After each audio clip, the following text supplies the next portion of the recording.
من الشیطان الرجیم بسم اللہ الرحمن الرحیم وَإِذْ قُلْنَا لِلْمَلَائِكَةِ اسْجُدُوا لِآدَمَ فَسَجَدُوا إِلَّا إِبْلِيسَ أَبَى وَاسْتَكْبَرَ وَكَانَ مِنَ الْكَافِرِينَ۔ کل میں جو عرض کر رہا تھا کہ سجدہ اصل میں 6 قسم، 3 جو ہے ممنوع ہے، کل بات رہ گئی تھی، یعنی 3 کو تو نہیں کرنا ہے۔ ایک تو سجدہ شرک، یہ نہیں کرنا، یہ تو مشرک کہلائے گا۔ دوسرا سجدہ جو حرام ہے، یعنی تعظیم کے لیے سجدہ کر رہا ہے کسی کو بھی، عبادت کے لیے نہیں، یہ بھی ممنوع ہے۔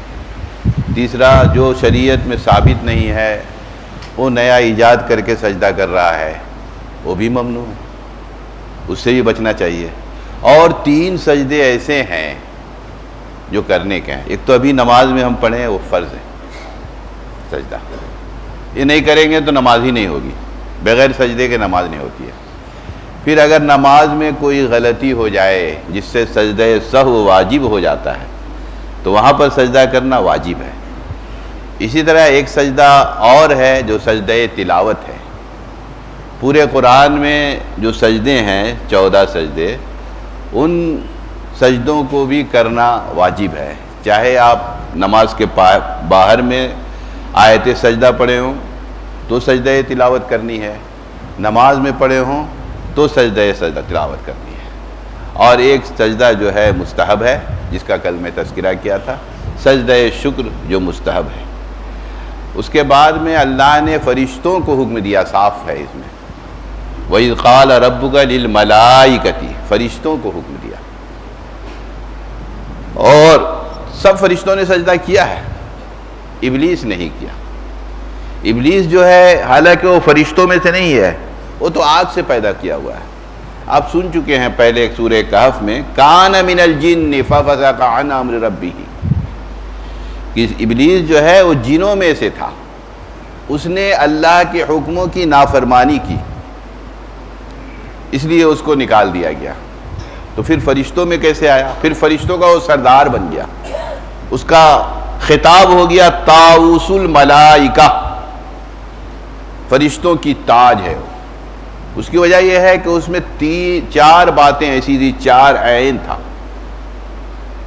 ایک تو یہ کہ وہ بہت بڑا عابد تھا، روئے زمین کا کوئی حصہ، کوئی خطہ ایسا نہیں جس کو اس نے نہ سجدہ کیا ہو، ہر جگہ وہ سجدہ کیا تھا، اس لیے بہت بڑا عابد تھا، عبادت گزار تھا۔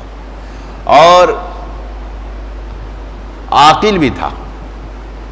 عاقل اس لیے تھا کہ وہ بحث کر لیا تھا اللہ رب العزت سے، جب اللہ نے فرمایا ما منعک الا تسجد اذا امرتک، کہ تمہیں کس نے روک دیا جبکہ میں نے تم کو حکم دیا تھا سجدہ کرنے کا، تو اس نے کہا خلقتنی من نار وخلقتہ من طین، کہ میں افضل ہوں اس سے، اور سجدہ افضل نہیں کرتا ہے غیر افضل کو۔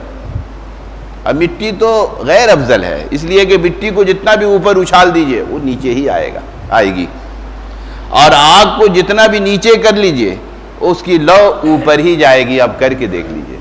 تو افضل تو میں ہوں، تو افضل غیر افضل کو گئے، اس طرح اس نے بحث کیا۔ تو اللہ نے فرمایا فخرج فإنک رجیم، تم نکل جاؤ، تم مردود ہو۔ تو عارف بھی تھا، اللہ کے بارے میں جانتا تھا کہ اس کا غضب بھی رحمت پر سبقت نہیں کر سکتا ہے، رحمت ہی آگے بڑھ جائے گی، اس لیے اسی وقت، اس عین غضب کے وقت میں اس نے مانگ لیا تھا انذرنی الی یوم یبعثون، کہ مجھ کو یوم یبعثون تک کے مہلت دے دی جائے، انک من المنذرین الی یوم وقت المعلوم۔ اللہ نے فرمایا تو جاؤ، تمہیں مہلت دے دیا، اور اس کو مہلت مل گئی۔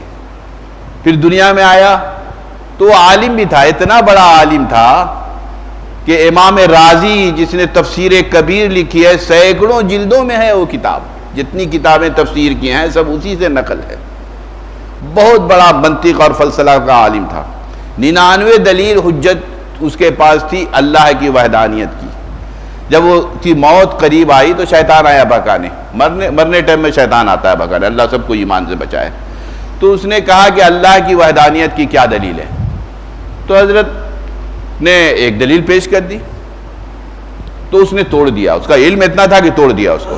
تو بولے دوسری دلیل، پھر تیسری دلیل، اس طرح 99 دلیل انہوں نے پیش کیا، 99 دلیل کو توڑ دیا۔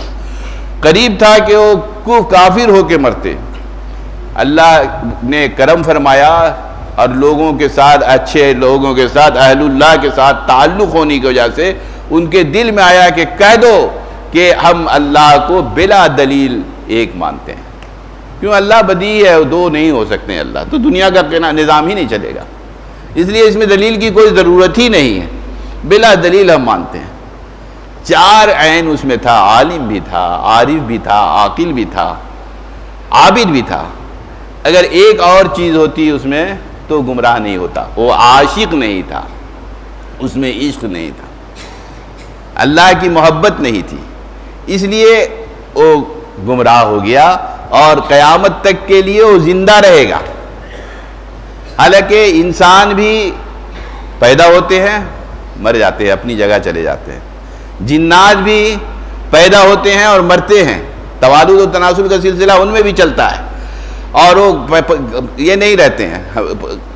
ہاں البتہ ان کی عمریں زیادہ ہیں، پہلے زمانے میں شروع میں تو بہت عمریں تھی، کئی ہزار سال، اب بھی گھٹتے گھٹتے ان کا کم سے کم 1000 1500 سال کی عمر ہوتی ہے، اور انسانوں کی عمر بھی شروع زمانے میں 1000 1200 1300 سال رہتی تھی۔ آدم علیہ السلام 1000 سال رہے، نوح علیہ السلام 1200 1300 سال رہے، اس کے بعد وہ گھٹتے گھٹتے اس امت میں آمار امتی 60 و 70 سنہ، 60 سال سے لے کر کے 70 سال کے بیچ میں ان کی عمر ہے، انہیں اوسطاً اگر نکالیں گے تو یہی عمر نکلے گی۔ 100 سال جو رہتا ہے، کوئی 20 سال میں بھی مر جاتا ہے، کوئی 40 سال میں موت ہو جاتی ہے، تو اس طرح اوسطاً اگر انسان کی عمر نکالیں گے تو 70 سال اور 60 سال کے بیچ میں ہے، یہی عمر ان کی ہے۔ تو بہرحال یہ ہوا۔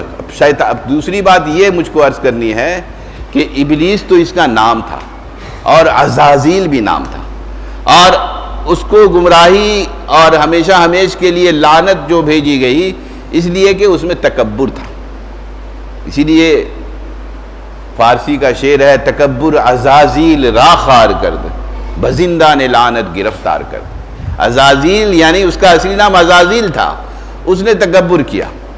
شیطان کون ہے؟ شیطانوں کا شیطان